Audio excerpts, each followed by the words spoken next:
Siglo XX con Mike Wallace. Hoy en siglo XX, la guerra por la información, medios versus fuerzas armadas. This is the supreme moment of invasion. Trabajaron juntos en la Segunda Guerra. There was no question about which side we were on. Divididos en Vietnam. This is what the war in Vietnam is all about. We didn't trust the press, and the press didn't trust us. Soy Mike Wallace y esto es Siglo XX.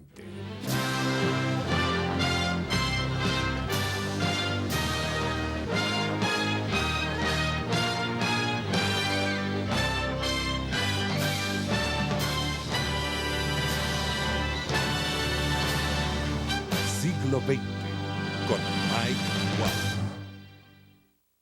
Estados Unidos valora su libertad de prensa tanto como honra su tradición militar. Mas la prensa y la milicia tienen distintas prioridades. La prensa informa y la milicia limita información para mantener al enemigo ignorante. Las misiones opuestas crean conflictos que nunca han sido más evidentes que en la guerra de Vietnam. En el 69, esa guerra era tan impopular que miles de personas protestaron la presencia norteamericana en Vietnam. En respuesta, Richard Nixon tomó una decisión sin precedentes y ordenó al vicepresidente de Estados Unidos atacar la cobertura de la prensa de la guerra y las luchas internas que provocó. The upshot of all this controversy is that a narrow and distorted picture of America often emerges from the televised news. La prensa rechazó la acusación de Agnew, alegando que era un error culpar al mensajero por el mensaje. We're not defending a precious right of our own, of freedom of speech and freedom of press. What we're defending is the people's right to know. I'd like to get a crew. And we have to be in the front line of that battle at all times. And when a threat rises to those freedoms, we must react, and react tough, and react hard, and put the facts before the people. Sin importar las acusaciones y las respuestas, en 1969 la prensa y el gobierno discrepaban como nunca antes sobre esa guerra impopular.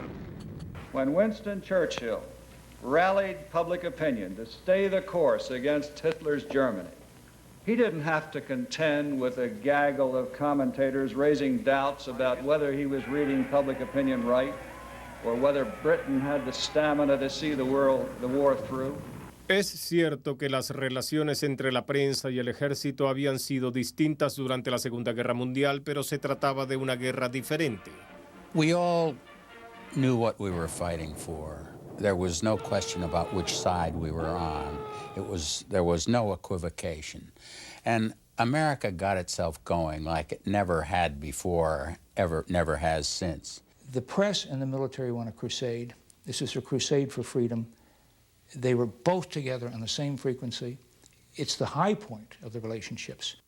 La razón es que la mayoría de los corresponsales se consideraban participantes de la guerra y no observadores aislados. Usaban uniformes, iban al frente en unidades de guerra y algunos salían incluso durante bombardeos sorpresivos, como Walter Cronkite, joven periodista de United Press. While the Geneva Convention prohibited correspondents from carrying arms, once you bailed out of an airplane, who was going to know whether you used a gun or not? And we might as well learn how to use a 50 caliber machine gun, so they taught us how to do that. Andy Rooney era corresponsal del periódico militar Barras y Estrellas. Well, when I took off in the B-17 to go into Germany, I was scared. I had a flak jacket. And I thought to myself, why am I doing this? I don't have to do it. I'm a reporter, not in the Air Force. And I did it, and the other newspaper people there did it, Cronkite among them, because we went out every day and saw these people fighting and dying, coming back in these aircraft partly destroyed with dead and bleeding on board. And it just was embarrassing to go out there day after day and see all this without participating in it yourself. Estas experiencias estrecharon los lazos afectivos entre los periodistas y los jóvenes soldados.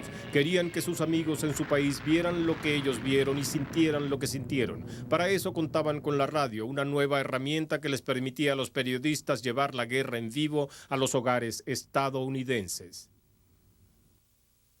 At the moment, everything is quiet. For reasons of national as well as personal security, I am unable to tell you the exact location from which I'm speaking. Off to my left, far away in the distance, I can see just that faint, red, angry snap of anti-aircraft bursts against this steel blue sky. Now you'll hear two bursts a little nearer in a moment. There they are. That hard, stony sound. Antes de entrar a Estados Unidos en la guerra, Edward Murrow quiso hacer sus reportajes de forma más rápida y precisa para lo que transmitió en vivo la batalla de Inglaterra, pero antes debió realizar una audición ante los censores británicos. I had to stand on a rooftop for 6 nights in succession and make a record each night and submit it to the Ministry of Information in order to persuade the censors that I could ad-lib without violating security. We proved in World War II that under the proper rules, we can all operate toward the best interests of the American public, keeping them informed while at the same time keeping the military secrets. No era un secreto militar que los aliados querían invadir Europa. La invasión al viejo continente era una historia que el ejército quería que se ocultara y muy bien. Entonces la prioridad fue preparar a periodistas y fotógrafos para que se movieran con las fuerzas invasoras, pero no se les reveló el gran secreto, los detalles exactos del lugar donde llegarían los aliados, ni la fecha, la playa de Normandía en Francia el día D, el 6 de junio del año 44. I could see hundreds of planes crossing and crisscrossing below it. Ships were moving from the coast of England in immense convoys. This is the first recording received from CBS correspondent Charles Collingwood with the invasion forces. Hey, soldier, come over here, will you? You think this is going to be the real thing this time? Well, I really can't say. You think so? I don't know. These kids are certainly security conscious. I wonder whether they really do know what sort of an operation they're going on, that it really is the real thing. Y durante la invasión, la prensa siempre estuvo consciente de la necesidad de mantener la moral en el país donde millones de personas esperaban las noticias. En una transmisión especial previa a la invasión, Paul White, ejecutivo de CBS, preparó a los oyentes acerca de lo que podrían oír. CBS men are told to aim always for the confidence, the trust of the listener, and to remember that winning the war is a lot more important than reporting it. Gracias a la prensa, el cine y hasta los anuncios comerciales, la gente vio la Segunda Guerra Mundial como una gloriosa cruzada con personajes heroicos como Eisenhower y Patton, Nimitz y MacArthur, Rosie la mecánica y G.I. Joe. Pero esta no fue la misma manera como vieron la Guerra de Corea, que comenzó 5 años después de la Segunda Guerra Mundial. The communist-led North Korean army plunged across the line which separated it from free South Korea. El pueblo estadounidense no consideró que detener la agresión comunista en Corea era una acción necesaria. Muchos de los enviados a ese país por la prensa y el ejército ya habían realizado trabajos de este tipo. A lot of the people that fought Korea were World War II veterans, and most of the correspondents that cover that war were also World War II correspondents. So they were used to working together and continued to work in a very harmonious way. Al igual que en la Segunda Guerra Mundial, el ejército cedió a la prensa acceso al frente, pero esta vez no había mucho que informar que perturbara al público. No hubo ataques dramáticos o asombrosos avances armados, solo refugios, trincheras y patrullas. Para la mayoría de la gente, la Guerra de Corea era tan fría, aburrida y lejana como la Primera Guerra Mundial. This is Korea. This is the front. Just there, no man's land begins. And on the ridges over there, the enemy positions can be clearly seen. Justo antes de la Navidad de 1952, Edward Murrow y un equipo de corresponsales y fotógrafos de CBS trataron de darle un rostro humano a la Guerra de Corea. Esta transmisión fue extraña, pues la televisión estaba apenas aprendiendo a transmitirle a la gente las experiencias de la guerra. That ends our report from Korea. And so it remains, on behalf of the men with whom we have worked out here, the fighting men with whom we have shared a little experience, to say, perhaps, make a prayer, and don't forget to write. Good night, and good luck. A pesar de su poca popularidad, los reporteros sobre Corea apoyaban la presencia del ejército estadounidense, pero esta postura poco crítica cambiaría drásticamente una década más tarde cuando el país se involucró en otro conflicto interno en Asia. Esta historia al regreso en sí. Hasta hoy muchos en la milicia culpan a la prensa por volcar al público contra la guerra de Vietnam, haciéndola según ellos imposible de ganar. Por su parte, la prensa dijo que solo reflejaba la decepción del pueblo y del ejército con una misión mal planeada y ejecutada. Cual fuera el caso, no hay duda que al comenzar la guerra muchos reporteros fueron a Vietnam creyendo que el país hacía lo correcto. It was an adventure, and we all believed in it. I believed in it. I was a child of the Cold War. I thought this was the right war at the right time in the right place. Neil Sheehan fue a Vietnam en abril del año 62 como periodista de la United Press International. It took me about 5 years before I realized that we were not going to win the war and the war was wrong. De hecho, gran parte de los reportajes iniciales sobre Vietnam reflejaban la convicción de que Estados Unidos estaba obligado de ayudar a Vietnam del Sur a combatir a los comunistas. This is the vital arena for guerrilla warfare in Asia, South Vietnam. Bordered by communist North Vietnam. Basically, I felt that our course was right, that with communism encroaching and taking over these countries of Southeast Asia, we needed to try to keep a toehold out in that critical area of the world. Pero periodistas como Neil Sheehan, quien hizo amistad con los consejeros de campo del ejército estadounidense, pronto empezaron a notar fallas en las fuerzas de Vietnam del Sur. We could see that the South Vietnamese army wouldn't fight. Like their own advisor said, look, this isn't going to work. You've got to get an army that'll fight before you can win a war. Por la ineptitud del ejército de Vietnam del Sur, muchas tropas estadounidenses comenzaron a llegar a Vietnam en el año 65 para luchar contra el Viet Cong y Vietnam del Norte. La estrategia era simple: matar a tantos enemigos como fuera posible. Muchos reporteros parecían estar de acuerdo con la estrategia, debilitar al enemigo. Los primeros reportajes eran en su mayoría positivos. It took quite a few years before the senior journalists in the country, I'm talking about the editors, etc., and senior reporters, television reporters like Cronkite, realized that this war can't be won. I went out to Vietnam for the first time in 1965, which was still very early on in the war out there. We were increasing the air strikes and making very heavy air raids with B-47s in the Midlands, mid-country. So I went out to see what it was all about. 1, 2, 3, 4, we dropped our bombs, and now a tremendous G-load as we pull out of that dive. Oh, I know something of what those astronauts must go through. Wow. I was slightly embarrassed, I am today, when I look at that tape, of my enthusiasm for the flight. It was purely a childish enthusiasm for the thrill of the bombing run itself, and with no consideration of what was happening on the ground with those bombs. El ejército continuó tratando a la prensa como lo había hecho en la Segunda Guerra Mundial y en Corea, ayudando a los periodistas y fotógrafos a llegar al campo con las tropas. Many of the people out there thought the press would be helpful. They liked the individual correspondents who they thought were straight shooters. And they'd bring them out because they thought, gee, if I tell this guy my story, what's happening to me out here, it'll get back. I don't know what happened. Los periodistas seguían las reglas que prohibían informar los movimientos de las tropas y detalles de las bajas hasta que el ejército las anunciara oficialmente.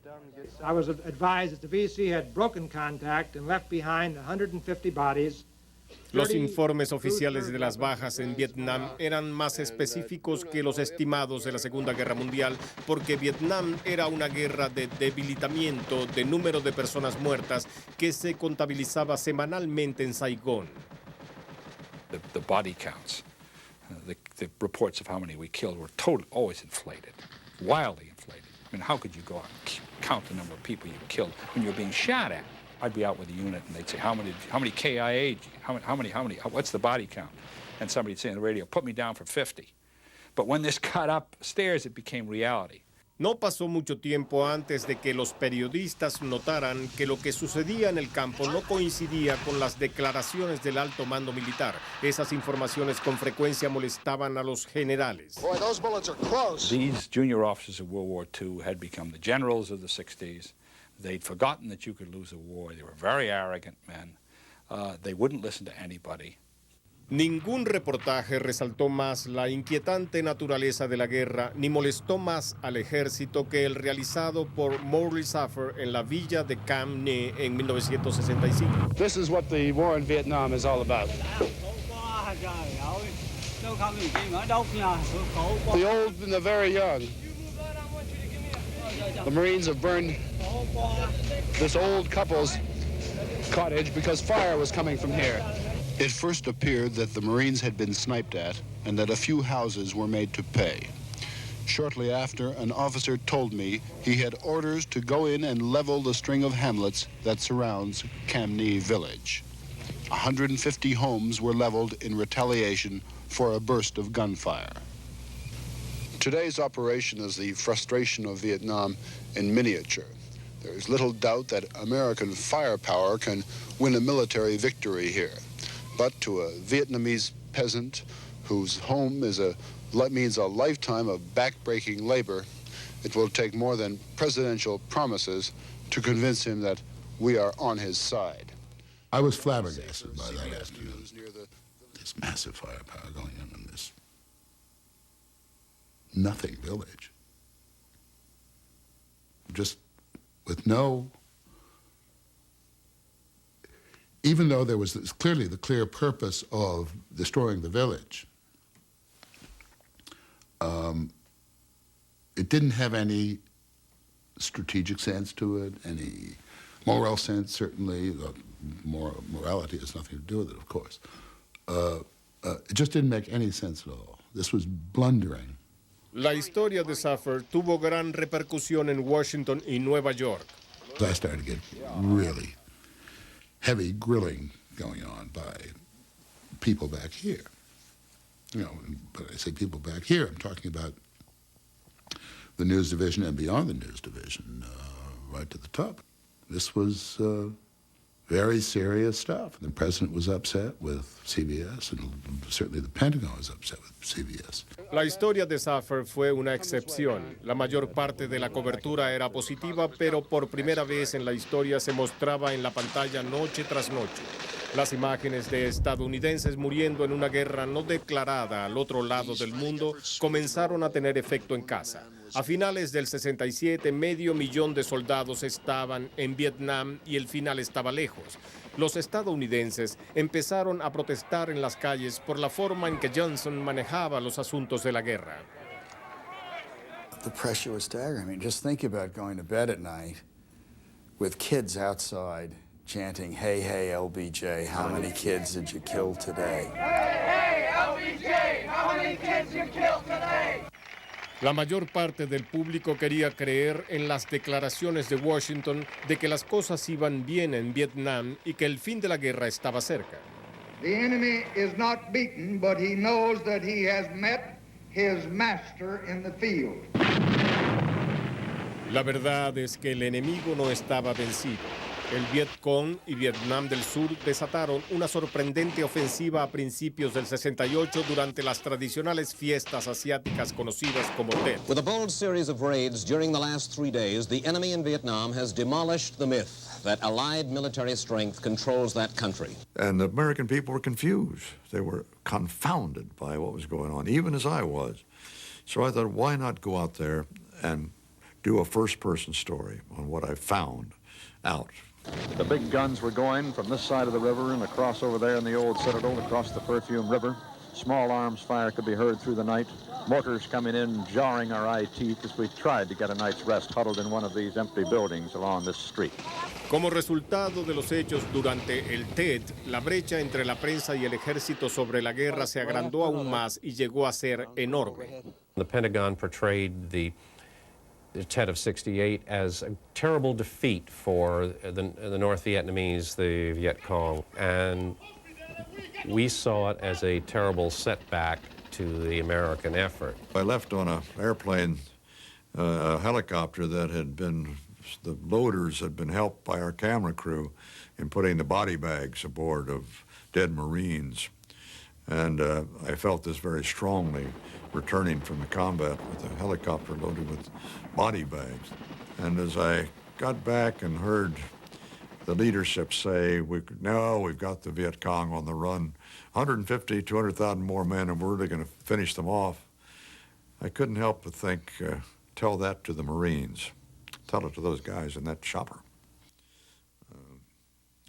Los hechos del Tet sembraron serias dudas en muchos ciudadanos precavidos, patriotas y moderados acerca de la conducta en la guerra de Vietnam.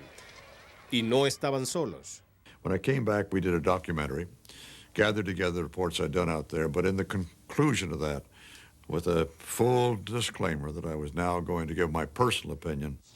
We have been too often disappointed by the optimism of the American leaders, both in Vietnam and Washington, to have faith any longer in the silver linings they find in the darkest clouds. For it seems now more certain than ever that the bloody experience of Vietnam is to end in a stalemate. After that report, I recall that LBJ said to many of us that if I've lost Walter Cronkite, I've lost the war. When the opposition switched to CBS, Walter Cronkite, the New York Times, the floor of the Senate, the pulpits of the country, Lyndon Johnson knew that was a dramatic change and a fundamental change in the attitude of the American people. Para marzo del 68, solo 1 de cada 4 estadounidenses apoyaba al presidente. Así Lyndon Johnson anunció que no buscaría la reelección. Richard Nixon, quien prometió en su campaña una paz con honor, fue elegido presidente. Pero la guerra de Vietnam continuaba. By this time, the war had gone sour, where the military was somehow getting blamed for the Vietnam War, as if we had started, as if we wanted to go there, you know. Las relaciones entre la prensa y el ejército se habían roto casi por completo. The press was just sort of laughing at the briefings because we knew that the body counts were wrong. We knew that the computerized information was, if not wrong, irrelevant. We knew that the war was being lost. Frustrado, el gobierno de Nixon atacó a la prensa acusando a los directores de los noticiarios de televisión y a los columnistas de poner a la opinión pública en contra del esfuerzo por la guerra. The views of a majority of this fraternity do not, and I repeat, not represent the views of America. Al final, quizás no fue la influencia de la prensa, sino las propias imágenes de la guerra, las montañas de cadáveres transmitidas día a día por televisión, lo que causó tal impacto en el pueblo, jamás previsto por el gobierno, el ejército o la prensa. The American people had never seen the kinds of war. Now, in this war, kids hurt, bleeding, dead, medevacs, all is coming home, coming in, and suddenly the American people see that, you know, war is a nasty, bloody thing, terrible. It brought home the horrors of war for the first time to the American people. What was happening in the evening news, what they were seeing night after night after night, whether it was my reporting or a dozen other people's reporting, seemed to confirm their suspicions that the thing stunk from the top. La guerra terminó con imágenes de la evacuación caótica de la embajada de Estados Unidos en Saigón y con fotos de las fuerzas comunistas mientras tomaban Vietnam del Sur. La primera guerra que Estados Unidos perdía dividió a la nación, una prensa cínica y un ejército desmoralizado. I think all of us who decided to stick around after Vietnam said, hey, never again. You know, we're going to fix what's broken out there. And we're not going to allow this to happen to our military again. Nunca más la milicia dejaría que los políticos la enviaran a un conflicto similar y sin salida. Y nunca más los medios podrían cubrir una guerra tal y como lo habían hecho en Vietnam. En los años siguientes, el ejército adoptó una política más estricta con la prensa, política que se puso a prueba en los años 80, al lanzar Estados Unidos 2 ofensivas militares en su propio hemisferio. Estas historias al regreso en siglo. Para la prensa y el ejército, la guerra de Vietnam fue una brecha y una ruptura permanente de la confianza que definió sus relaciones en guerras previas. De hecho, al entrenar a los funcionarios de la información, el alto mando citaba a Vietnam como el gran ejemplo de cómo no debía cubrirse una guerra. La forma más segura de control, según la milicia, era llevando a la prensa bien lejos del combate, exactamente lo que pasó en octubre de 1983, cuando la milicia realizó una invasión a la pequeña isla de Grenada. There's apparently some kind of U.S. involvement in a military action on the island of Grenada. It's a little unclear whether this is an invasion or an evacuation mission. No hubo evidencias de la realidad de aquella mañana de octubre. El presidente Ronald Reagan envió a sus tropas sin siquiera dar un avance confidencial a la prensa. Ni siquiera el secretario de prensa de la Casa Blanca y su equipo estaban al tanto de la operación. Todo esto, según muchos, por voluntad expresa del general John Vesey, hijo, jefe del Estado Mayor Conjunto y veterano de Vietnam. The press simply wasn't invited. You know, there was a total breakdown between the press and the military.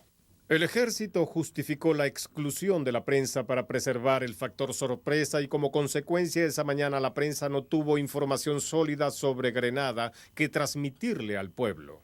We received intelligence reports yesterday that some kind of invasion or action on the island of Grenada was imminent. They were knocked down, scoffed at, actually, by people in the Defense Department and the White House.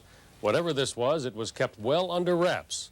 But it is quite clear that it is now underway and we expect to have more details within the hour. El periodista de CBS que se encontraba más cerca de Grenada estaba en Barbados, aproximadamente a 240 kilómetros. There's been no comment from any American military personnel. In fact, they are not really to be found. We have not found any military spokesman here. The American Embassy, the U.S. Information Service is providing some rather somewhat vague details. Posteriormente, cuando Ronald Reagan explicó su decisión de tomar acciones militares, expresó que una de las principales causas era la seguridad de los ciudadanos estadounidenses en la isla, estudiantes de medicina en su mayoría. President Reagan said he ordered the invasion because about 1,000 Americans in Grenada were exposed to great danger from a brutal group of leftist thugs running the government. He said the action was taken at the request of Grenada's neighbors in the Caribbean. The United States objectives are clear: to protect our own citizens, to facilitate the evacuation of those who want to leave, and to help in the restoration of democratic institutions in Grenada. El gobierno explicó las razones por las cuales había invadido Grenada, pero dijo muy poco acerca de lo que allí sucedía. El segundo día, el secretario de Defensa Caspar Weinberger debió enfrentar a los periodistas. Mr. Secretary, in past armed conflicts, reporters have always been allowed to go along with American troops. Why weren't any reporters allowed along this time, and when will reporters get into Grenada? We just didn't have the conditions under which we thought we would be able to detach enough people to protect all of the newsmen, cameramen, gripmen, all of that. As soon as the commanders notify us that it is appropriate, and I hope it can be as soon as tomorrow, newsmen can go in. Para compensar la ausencia de la prensa, el ejército llevó a su propio equipo de filmación y su video editado por el Departamento de Defensa fue el único registro visual de las acciones. La prensa estaba obligada a obtener toda la información y fotos del ejército estadounidense. The pictures released by the Pentagon seem aimed at dramatizing the extent of Soviet and Cuban involvement on the island. As yet, no film has been released of Americans fighting and dying in combat. Pasaron 2 días antes de que un pequeño grupo de periodistas y fotógrafos pudiera entrar en la isla. El ejército ofreció una visita guiada demasiado corta y superficial según la gente de la prensa. We were not, certainly not censored in the sense that whoever we wanted to talk to, we could. Whatever pictures we wanted to take, we could take. But understand that we were only allowed to travel within a 2 or 3 square mile area, and then only in the military jeeps and so on. El ejército había tratado de controlar a la prensa desde Vietnam y por esto quizá los militares consideraron el control realizado en Grenada como un éxito, pero negar el acceso de la prensa a la isla aumentó la desconfianza entre ambos bandos y para mayor disgusto de Washington, la manipulación de las noticias sobre Grenada se había convertido en una de las principales historias. From Invasion Day Tuesday until yesterday, President Reagan's policy on independent, uncontrolled coverage of the fighting on Grenada was no. No way, no how. Not just censored reports, no reports, except the barest of handouts in Washington. Now, here was a story that needed to be told. Communists on the island, Cuban communists setting up a base, et cetera, et cetera, et cetera. AK-47. Well, who tells the story to the American public? The press was not allowed in. The operation went on. When the press finally arrived, there was nothing to be seen. There was no story. The Cubans were gone back to Cuba. Everything had disappeared. So what was the American people to tell, or what was the press to tell the American people? What were the American people to think? Haber excluido a la prensa de Grenada había sumergido al ejército en nuevas y desconocidas aguas. The recriminations to Grenada were fierce. More controversy as to why in the world did the military go in. Why did they do this thing? What were they doing there to begin with? And why was that? Because there was no press there to tell the story. Tras Grenada, la prensa y el ejército acordaron realizar una cobertura en la que un número limitado de periodistas y fotógrafos cubrirían los hechos y compartirían la información y las fotos. 6 años más tarde, en diciembre del 89, ese acuerdo se puso a prueba en Panamá. More than 20,000 U.S. soldiers, Marines, airmen, and sailors launched their attack in the early morning darkness. They were backed by swarms of helicopters, ships, and planes. El ejército trató de mantener a la prensa contenta, pero bajo un estricto control, para lo que llevaban junto con las fuerzas invasoras un número limitado de periodistas y fotógrafos. Sin embargo, el acuerdo no funcionó como la prensa esperaba. One print reporter and one camera crew. They set up the pool, flew the pool down to Panama. Here they were, hundreds of pounds of equipment, reporters, cameras, the whole thing. They sat. They wouldn't let them go out of the door. They wouldn't let them look. When the whole war was over, they put them back in the airplane and sent them back home again.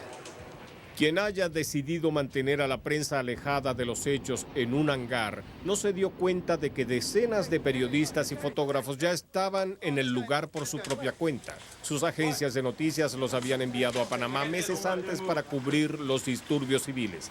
Cuando el ejército estadounidense llegó, esos periodistas lo cubrieron todo. Dramatic new CBS News tape tonight from the battlefield gives graphic evidence of the tough time some U.S. invasion forces are having in Panama. Hey, I got one magazine! This is what life was like on just one street corner in Panama City today. A squad of American soldiers and some luckless Panamanian civilians pinned down for hours by mortars, rocket grenades, and bullets. You can hear the snap of the bullets ricocheting off the pavement.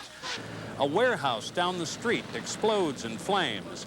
Some of Manuel Noriega's die-hard loyalists have turned into urban guerrillas, and this is the result.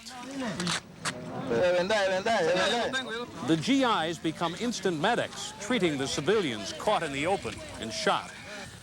Not all the street corners here were as terrible as this one today, but the hit-and-run fighting goes on, and it is causing casualties, American and Panamanian.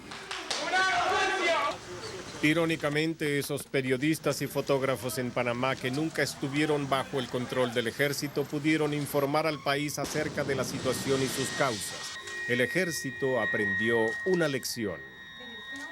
That you're not going to get your story out unless the American press gets it out. So you better get the story to the American press or you have no justification for your war. El ejército aprendió bien esta lección, pues al estallar la guerra del Golfo Pérsico un año después, el ejército desempeñó unas relaciones públicas tan deslumbrantes como su desempeño en la batalla. Esta historia al regreso en siglo. Cuando Irak invadió Kuwait en agosto del 90 y el presidente George Bush declaró que Saddam Hussein y su agresión serían atacados, juró que ninguna intervención en el Golfo Pérsico se convertiría en otro Vietnam. Tomó su tiempo, forjó una amplia coalición de aliados y logró apoyo de su pueblo para sus políticas antes de comprometer a sus tropas en la batalla. Iraq will not be permitted to annex Kuwait. And that's not a threat, it's not a boast, it's just the way it's going to be. Para respaldar su promesa, en pocos meses Estados Unidos envió a Arabia Saudita un ejército tan numeroso como el que había enviado a Vietnam varios años atrás. Our troops will have the best possible support in the entire world, and they will not be asked to fight with one hand tied behind their back. Pero al mismo tiempo partía al Medio Oriente un nuevo equipo de prensa capaz de transmitir en vivo casi desde cualquier lugar. Desde un comienzo, los reportajes de la guerra fueron continuos. Cuando los aviones estadounidenses iniciaron su ataque en enero del 91, los periodistas y camarógrafos informaban en vivo sobre los bombardeos desde Bagdad. Y los mismos satélites que transmitían las noticias de la guerra al mundo entero le permitían a los periodistas transmitir en vivo desde las calles de Israel y los recintos militares en Arabia Saudita blanco de los misiles iraquíes Scud. I am at an air base in eastern Saudi Arabia. We are now under attack. Day and night, Americans watch the missiles fall out of the sky, hear the air raid sirens right when the people of Israel and Saudi Arabia do. Años atrás, la prensa había llevado a los hogares estadounidenses la guerra de Vietnam, pero esto no tenía precedentes. I think the Persian Gulf may be remembered as the first time our living rooms were brought to the war. We are taken to places where the war is happening now by television. We're invited to participate in an experience of war, not just being offered information. Los periodistas atrapados en la línea de fuego de los Scud estaban obviamente involucrados en esa parte de la guerra, pero la verdad es que cuando se trataba de las operaciones del ejército estadounidense en el Golfo Pérsico, la prensa no tenía libre acceso a las tropas ni al campo como habían tenido en Vietnam. I think one of the lessons they learned in Vietnam, well, one of the ways to control the press is not to let them just go out and see anything they want. Don't let the cameras bring everything into the living room. Try to censor, if you will, what the press is bringing back to its viewership and to its readership. Los periodistas viajaban en grupos y compartían las tomas. Los funcionarios del ejército estaban presentes durante todas las entrevistas. The important thing for the public to know about this is that those censors are standing there while you're interviewing the soldiers, and that may influence the answer that you're going to get from the soldier. And furthermore, the military is exercising an editorial function in determining what units the press is allowed to go see and what they don't see. I don't know what I was not allowed to see because they directed me to the unit that I was allowed to cover. Además de controlar el acceso al frente, los militares ayudaban a elaborar los reportajes, los cuales se transmitían en vivo por televisión que demostraban directamente sus hazañas al pueblo estadounidense. Además, los militares habían descubierto en el general Norman Schwarzkopf, un veterano de Vietnam y ahora el comandante general de la tormenta del desierto, una verdadera estrella de televisión. Ladies and gentlemen, General Schwarzkopf.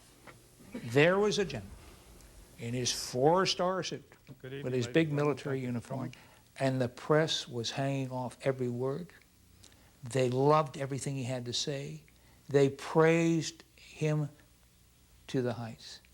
General Schwarzkopf, in his briefing, quote-unquote briefing to the press, is not briefing the press, he's briefing America. And pretty much controlling the information by choosing what to say. I'm now going to show you a picture of the luckiest man in Iraq on this particular day. Keep your eye on the crosshairs. Right there. Look at here. Right through the crosshairs. So when the general Now says, in his rear look view at that mirror. poor son of a bitch in the truck, or that lucky son of a bitch in the truck as the bridge goes up, the net effect is, wow, we got a great general. Okay, stop the tape, please. Super smart bombs, and they never miss. And of course, we know that's not true. Para los corresponsales de guerra expertos, la frustración creció por las restricciones del ejército. Staying clear of the speculation. Sorry? Stay clear of the speculation, please. Will you show me that ground rule? Bob Simon, quien había logrado sobrevivir a los campos de batalla en Vietnam, estaba harto de los informes oficiales y equipos de periodistas. If the war is very short, if we're not with units when the war begins. We will do what we tried to do in Vietnam. We'll get in our cars and try to get there. A finales de enero, Bob Simon y su equipo se fueron sin escolta a la frontera con Kuwait, desde donde informaron que las batallas en tierra habían comenzado. This desolate road is destined to become a main battleground in the war which is already raging not very far from here. Bob Simon, CBS News, in the no man's land between Saudi Arabia and Kuwait. Tras realizar ese reportaje, Simon y sus compañeros regresaban al frente por el norte y sin escolta, donde fueron capturados por soldados iraquíes. Estuvieron presos por casi 6 semanas antes de ser liberados. Look, we're going home, which is the place you go to after a war. Pero durante la tormenta del desierto, el ejército no solo controlaba el flujo de noticias, sino que también utilizaba la prensa para confundir al enemigo. We wanted the Iraqis to continue to believe that we were going to conduct a massive amphibious operation in this area. Así, el ejército preparó un ambicioso ejercicio de desembarco en la costa de Arabia Saudita y le permitió a la prensa estar presente sin dejar saber que el único propósito de la maniobra era engañar al alto mando iraquí. A huge amphibious force is set to go now in the Persian Gulf, and most Allied ground units have moved now up to positions from which they could launch their attacks. El engaño fue aún más efectivo gracias a la cobertura mundial. During the Gulf War, live television was not just television oriented to a general audience, but it was a source of intelligence for people in embassies, for government leaders in the United States, in Iraq, everywhere in the world. All of the allies were watching, and certainly leadership recognizing that conducted it as a television war. El 24 de febrero, el esperado ataque se realizó por tierra, no por mar, y fue veloz y devastador. Pero las imágenes que llegaron a los estadounidenses de este asalto increíblemente letal no solo fueron censuradas, sino también saneadas. Destrucción física sin cadáveres, al menos al principio. I think the American people became convinced that you could run a high-tech war, no blood. Aha! You see? You look at these things, you have these things go down, something explodes, but it's anonymous. There's no people inside. You can see the people aren't disintegrating, you see. And so therefore, it's the nice war, it's the clean war. Pero no fue limpia, fue letal. Aproximadamente unos 200,000 iraquíes habían muerto. Los estadounidenses no supieron de la crueldad de la guerra sino hasta que se transmitieron las escenas de lo que quedó del ejército iraquí en lo que se conoció como el Camino de la Muerte. The problem is, of course, what you want to do in a war is get the enemy retreating and then you want to kill him. That's how you win wars. But that doesn't come across too well in the American living room, particularly if the commentator is saying, look at all that gore. Boy, our technology is just killing these poor little fellows just trying to get away. Algunos piensan que el general Colin Powell, jefe del Estado Mayor Conjunto, pensó en el impacto mundial que tendrían esas tomas, por lo que recomendó al presidente Bush poner fin a la guerra. Colin Powell saw this as tarnishing the image of the United States and the U.S. military and sending a message that the Americans were slaughtering hopeless Arabs. So this influenced him to recommend to the president that we terminate the war. El 27 de febrero del 91, el presidente Bush ordenó el cese al fuego, apenas 100 horas después del comienzo del ataque terrestre. Había sido una ejecución deslumbrante no solo por tierra y por aire, sino también desde el espacio. Desde la Segunda Guerra Mundial, el ejército no había manipulado a la prensa tan hábilmente y la prensa tuvo culpa de eso en parte.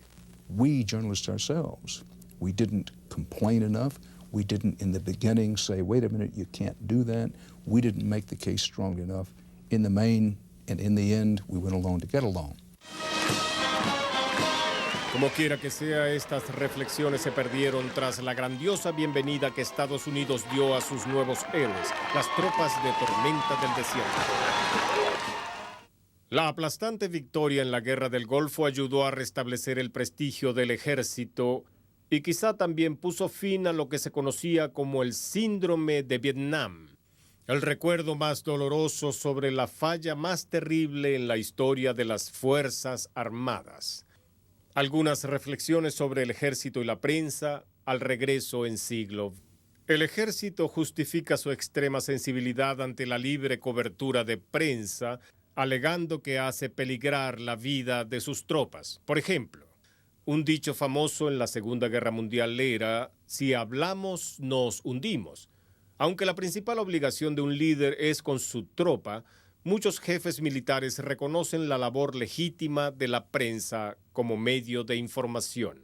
They deserve to know their sons and daughters are there. They have a right to know about what's going on. And I think that can be done in a professional way on both sides. What it requires is both sides to work together. It requires some mutual trust and respect on both sides. Tras la Segunda Guerra Mundial, esa confianza y respeto se han visto presionados, llegando casi a la ruptura. Pero ambas partes han comprendido que deben llevarse bien, pues al ir un país libre a la guerra, la prensa y la milicia se necesitan, uno para pelear y el otro para explicar por qué. Solo así pueden cumplir sus respectivas misiones. Soy Mike Wallace y esto es Siglo XX.